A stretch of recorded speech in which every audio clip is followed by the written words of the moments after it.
ridiculous moments so unsettling. Because instead of treating caregiving as essential infrastructure that desperately needs strengthening, the politicians are increasingly talking about it like a suspicious expense category. Like the primary danger here is not unmet human need, but unauthorized compassion. And this is the point where I need to say something that's obviously going to annoy even more people. The fraud conversation in America is not evenly distributed. It just is not. Certain kinds of fraud trigger immediate moral panic in this country, and other kinds barely register as background noise. And you know, I don't know how you don't notice this pattern, but if you haven't yet, once you do, it becomes really hard to unsee. Look at the emotional energy surrounding this home care fraud narrative. Suddenly, politicians are deeply concerned about taxpayer dollars, and there's urgency. Suddenly, now we have a crackdown and freezes to provider enrollment and investigations and rhetoric, and you've got RFK and JD Vance and all these people now they're on the fraud squad. And meanwhile, this same political ecosystem contains people who have treated white-collar fraud and political corruption and ethically radioactive behavior among allies with all the urgency of a sleepy mall cop. I mean, come on. Donald Trump has issued pardons to multiple individuals connected to fraud-related crimes or financial misconduct who also, coincidentally, happen to have political or personal ties to him. That is not my opinion. That happened. Look it up. And look, I understand pardons are constitutional. Yeah, of course, every president uses them, fine, blah, blah, blah. But it's the pattern that I'm talking about here. Patterns matter because it contributes to a larger public perception that accountability in America often works very, very differently depending on wealth and power and political usefulness and proximity to influence. And yes, I'm aware some allegations involving political figures remain unsolved and disputed or unproven. I understand that, but if you want my 2 cents, it's if politically connected people repeatedly seem to avoid meaningful scrutiny while low-wage caregiving systems suddenly become public enemy number one, eventually you have to stop believing that's a coincidence. At some point, the phrase selective enforcement starts entering your mind, whether officials like it or not. And honestly, I think ordinary Americans feel this intuitively, even if they don't articulate it, in policy language. Because people notice who gets treated like a threat. A home aide helping an elderly man avoid institutional placement, massive scrutiny.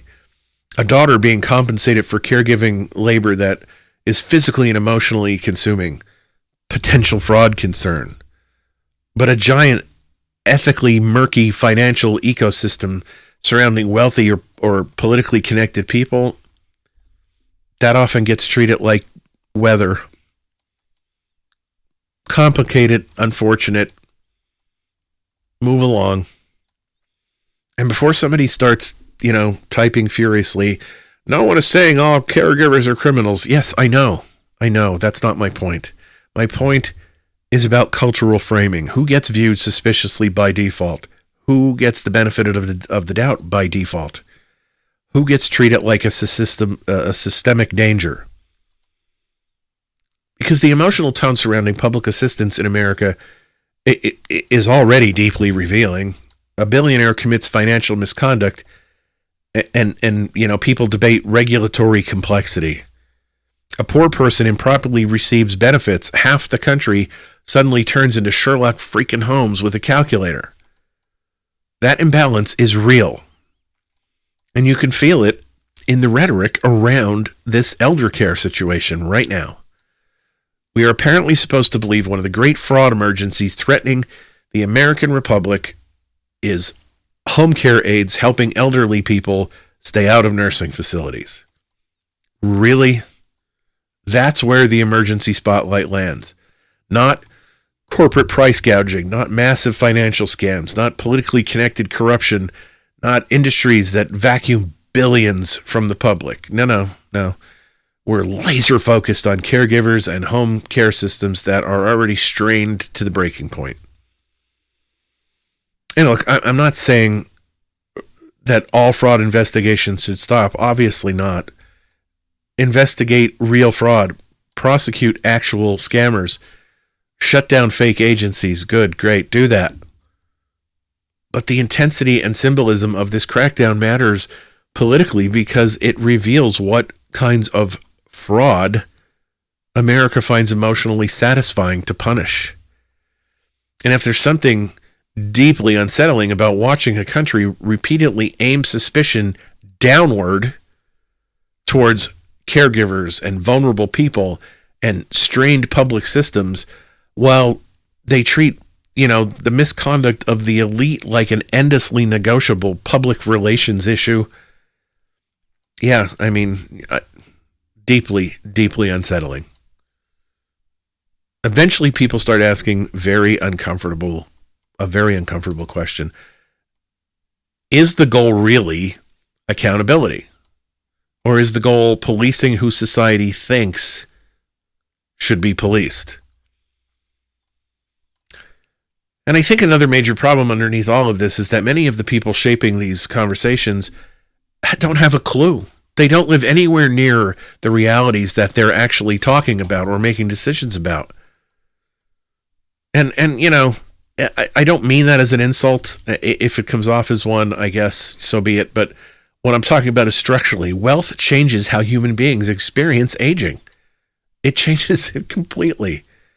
If somebody in an ultra-wealthy family develops dementia or mobility problems or whatever, significant medical needs, the experience looks radically different from what the average, ordinary American goes through in the same situation. There are private nurses and private aides and family resources and concierge medical systems, lawyers and financial planners and specialists and transportation. And, there's flexibility, there's cushioning, there's margin for error. If a caregiver quits unexpectedly, it's a logistical headache. For ordinary families, it can become a full-blown emergency. That's the difference in a nutshell. And I really do think some policymakers fundamentally do not understand what life looks like for middle-class and working-class families, period, let alone the ones trying to navigate elder care. And yes, RFK Jr. and Dr. Oz, I'm talking directly to you. Because if these guys did understand this, some of this rhetoric would sound completely absurd to them, the way it sounds to me. The average American family dealing with an elder in decline is not sitting around gaming Medicaid like, it's Ocean's 11. They're simply trying to survive and trying to keep someone else safe and, trying to hold their lives together while managing medical crises and paperwork and transportation and medication and falls and appointments and insurance and behavioral changes and 100 other things all at once, and they are exhausted. And one thing that becomes painfully obvious when you work around these systems long enough is that elder care is not just a healthcare issue.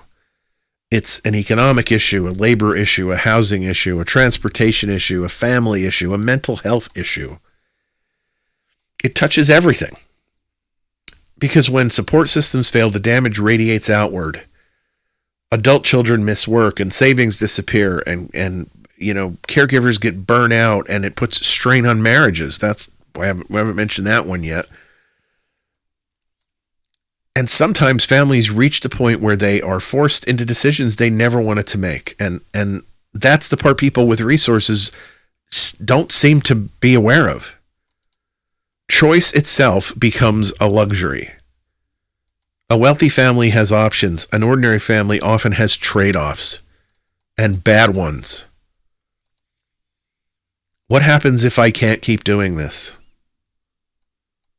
And the emotional pressure behind all of this is enormous because people often carry guilt no matter what decision they make. Keep somebody at home. You may physically and emotionally destroy yourself trying to maintain the care. But if you pursue placement, you feel like you've betrayed somebody that you love. There are no easy endings in most of these situations, only different forms of pain management. And that's why this whole thing pisses me off to hear wealthy political figures reduce caregiving labor to like balancing checkbooks and grocery shopping. They don't have a clue. That framing reveals this vast distance that they have from reality. It reveals a failure to understand the emotional and physical complexity of dependency. Dependency is frightening in America because America worships self-sufficiency like it's another religion. We celebrate independence constantly, the self-made person, the rugged individual, bootstrap mythology, but aging eventually breaks that illusion for just about everybody. If we live long enough, most of us will eventually need help. And the terrifying thing is realizing how thin the support structure really is once you finally need it. And to people with money, elder care can become a coordination problem.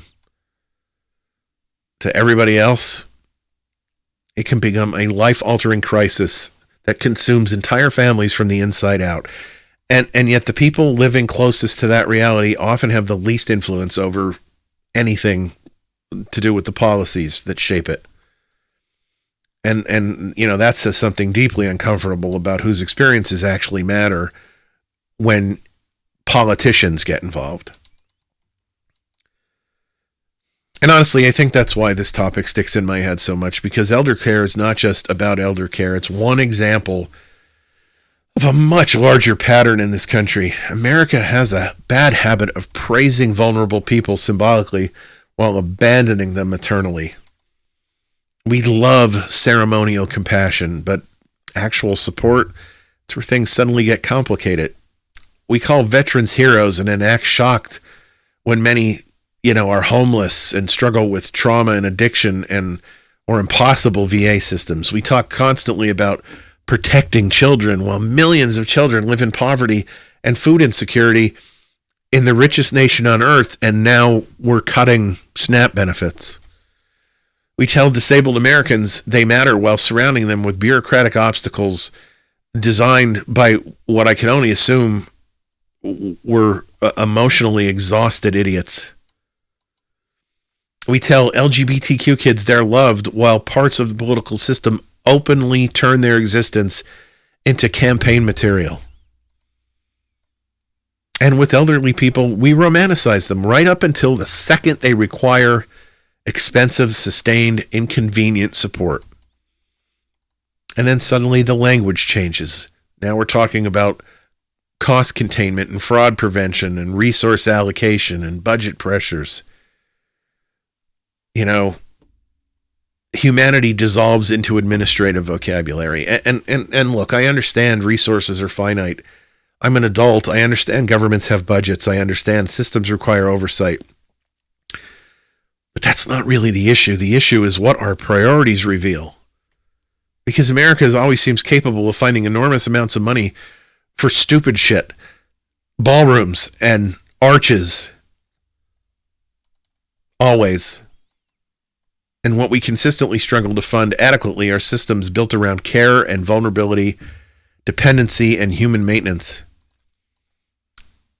The labor that keeps people alive quietly, the labor that preserves their dignity, the labor that happens, behind the closed doors where most people don't see it. And maybe that's because caregiving forces us to confront something this culture deeply dislikes: human dependency. Because dependency makes people uncomfortable.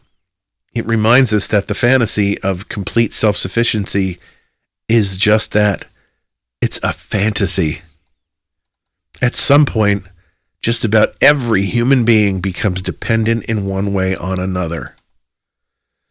As children, during illness, after injury, during disability, in old age, dependence is not failure. It's part of being human. And caregiving is not some secondary soft skill floating around, outside the real economic life. It is foundational. Without caregiving, everything else starts collapsing. And one thing I keep coming back to while thinking about this whole ridiculous fraud narrative is how quickly compassion becomes viewed suspiciously in America once public money enters the picture. It's like we collectively accept massive suffering as normal faster than we accept the possibility that somebody somewhere might receive help they didn't perfectly deserve. Think about that. That's a profoundly revealing instinct. And yes, again, investigate fraud, of course, but if the loudest urgency in the conversation becomes policing caregivers instead of strengthening the care itself, then we have gone morally sideways. Because one day, if we're lucky, every single one of us becomes old. Every single one of us. And eventually, most of us will face some version of dependency. That future is not hypothetical. That is the human condition. And the way we treat elderly people right now says something deeply unsettling about what this country believes human beings are worth once they get old. Once their productivity fades. Because if dignity only belongs to people while they are economically efficient, then dignity was never really dignity at all. All right, everybody. Thank you so much for taking the time to download and listen to this episode of Your Neighbor on the Left. I imagine people have strong feelings on this, and I want to hear them. Go to the website, neighborontheleft.com, and go to the contacts page and either reach out via social media DMs or use the email address and let me know what you think about all this. Let me know where you stand. Let me know if you're a caregiver and, share some stories. While you're on the website, you can also download or listen to any episode of the podcast on the episodes page, and you can go to the blog and you can see the sources that I use for the information that I drone on about in this podcast, episode after episode. I'll be back on Wednesday with another full episode of Your Neighbor on the Left. So between now and then, stay engaged, stay kind, and have the kind of week you'd wish for others.